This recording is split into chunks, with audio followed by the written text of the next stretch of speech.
வணக்கம் மக்களே. வாங்க இன்னைக்கு மார்க்கெட் நியூஸ் என்ன இருக்குன்னு பார்க்கலாம்.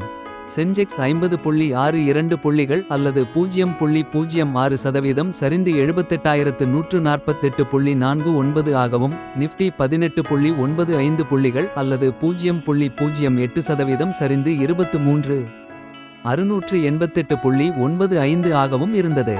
வர்த்தகம் செய்யப்பட்ட 2914 பங்குகளில் 952 பங்குகள் அதிகரித்தன, 1865 பங்குகள் சரிந்தன, 97 பங்குகள் மாறாமல் இருந்தன.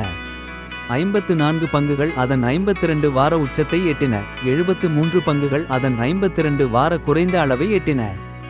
88 பங்குகள் மேல் சுற்றிலும் 70 பங்குகள் கீழ் சுற்றிலும் இருந்தன. ONGC, ITC, Asian Paints, Doctor Reddy மற்றும் TCS ஆகியவை நிஃப்டியில் அதிக லாபமடைந்தன. அதே நேரத்தில் Apollo Hospital, Trent, Ultra Cements, Shriram Finance மற்றும் பஜாஜ் ஆட்டோ ஆகியவை இழப்புகளை சந்தித்தன. இனி இன்று செய்திகளில் இருக்கும் பங்குகளை பற்றிய விவரங்களை பார்ப்போம். பேடிஎம்மின் பங்குகள் ஏன் திடீரென சரிந்தன? பேடிஎம் தாய் நிறுவனமாக இருக்கும் 197 கம்யூனிகேஷன்ஸ் நிறுவனத்தின் பங்குகள் ஜனவரி 8 அன்று 7.5 விழுக்காடு குறைந்து $907க்கு இறங்கியது. UBS அறிவித்தபடி டிசம்பரில் பேடிஎம் தனது UPI சந்தைப்பகுதியை பெருக்கவில்லை என NPCI தரவுகள் தெரிவிக்கின்றன. 2024 தொடக்கத்தில் 10 விழுக்காடு இருந்த பேடிஎம் UPI சந்தைப்பகுதி ஆண்டின் முடிவில் 5.5 விழுக்காடு ஆக குறைந்தது. 2024 தொடக்கத்தில் 168 மில்லியன் இருந்த மாதாந்திர பயனர் எண்ணிக்கை செப்டம்பருக்கு 68 மில்லியன் ஆக குறைந்தது. UBS நிபுணர்கள் பேடிஎம் மீது நியூட்ரல் மதிப்பீட்டை தொடர்ந்து $1000 இலக்கு விலையில் நிர்ணயித்துள்ளனர். கல்யாண் ஜுவல்லர்ஸ் பங்குகள் சரிந்தபோதும் வளர்ச்சி பார்வை உறுதி. கல்யாண் ஜுவல்லர்ஸ் பங்குகள் 4 நாட்களாக 15.5 விழுக்காடு சரிவுடன் ஜனவரி 8 அன்று 7 விழுக்காடு குறைந்து $671.40க்கு வர்த்தகம் செய்தது. ஜனவரி 2 இல் சாதனை உயர்வை தொட்ட பின்னர் முதலீட்டாளர்கள் லாபத்தை பெற விற்பனையில் இறங்கினர். 95 லட்சம் பங்குகள் கைமாறியதால் வர்த்தக அளவு ஒரு மாத சராசரி 53 லட்சத்தை மீறியது. பங்குகள் சரிந்தபோதும் டிசம்பர் காலாண்டில் 39 விழுக்காடு வருமான வளர்ச்சியுடன் திருப்திகரமான விற்பனை நடந்தது. FY26 வரை 170 புதிய ஷோரூம்களை திறக்க திட்டமிட்டுள்ளது. மிடில் ஈஸ்ட் வருமானம் 22 விழுக்காடு உயர்வுடன் கேண்டே 89 விழுக்காடு வளர்ச்சி பெற்றது. தெலங்கானாவில் யுனைடெட் ப்ரூவரிஸ் சிக்கல், குறுகிய கால சரிவு அல்லது நீண்டகால லாபம்? யுனைடெட் ப்ரூவரிஸ் பங்குகள் தெலங்கானா பிவரேஜஸ் கார்ப்பரேஷனுக்கு பீர் வழங்கலை நிறுத்தியதால் 7 விழுக்காடு வரை சரிந்தன. 2019 முதல் 20 வரை முதல் பீர் விலையை திருத்தவில்லை மற்றும் நிலுவையில் உள்ள பாக்கிகள் காரணமாக இம்முடிவு எடுக்கப்பட்டது. தெலங்கானா மதுபான ஆணையர் நிலுவை பாக்கிகள் இல்லை என மறுத்தார். 45 நாட்கள் சுழற்சியில் செலுத்தப்படுகின்றன என்றார்.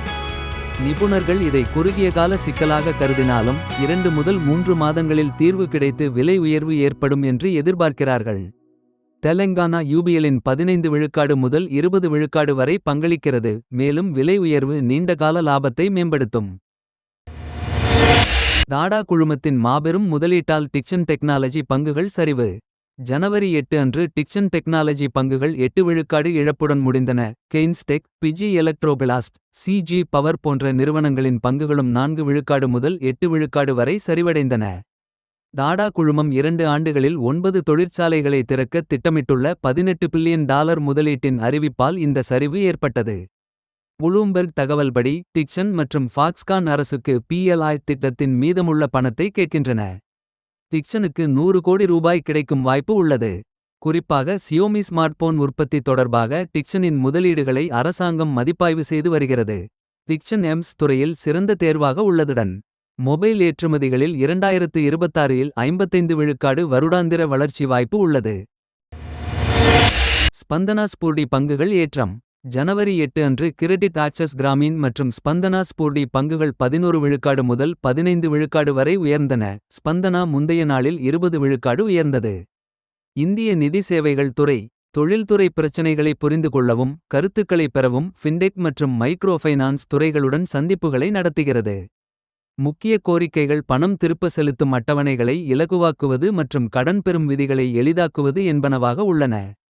அதே சமயம் கடன் வழங்குவோர் அதிகப்படியான கடன் அளித்ததனால் அரசு ஆதரவு குறைவாக இருக்கும் என்று எதிர்பார்க்கப்படுகிறது.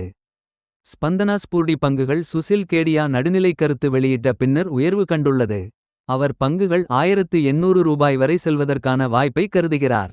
புதன்கிழமை ஸ்பந்தனா ஸ்பூர்டி பங்குகள் 13.3 விழுக்காடு உயர்ந்து ரூபாய் 453.70 க்கு. கிரெடிட் ஆக்சஸ் கிராமீன் பங்குகள் 9 விழுக்காடு உயர்ந்து ரூபாய் 995.70 க்கு வர்த்தகம் செய்தன. டிரான்ஸ்பார்மர்கள் அண்ட் ரெக்டிஃபையர்கள் 1:1 போனஸ் பங்குகள் மற்றும் ரூபாய் 750 கோடி நிதி சேகரிப்பு அறிவிப்பு. டிரான்ஸ்பார்மர்கள் அண்ட் ரெக்டிஃபையர்கள் 1:1 போனஸ் பங்கு வழங்குவதை ஒப்புக்கொண்டது. ஒரு பங்குக்கு ஒரு கூடுதல் பங்கு வழங்கப்படும். பதிவேடு தேதி இன்னும் அறிவிக்கப்படவில்லை. பங்கு விலை BSEயில் ரூபாய் 1300 வரை 5 விழுக்காடு உயர்ந்தது. கடந்த மாதத்தில் 18 விழுக்காடு உயர்வு கண்டது.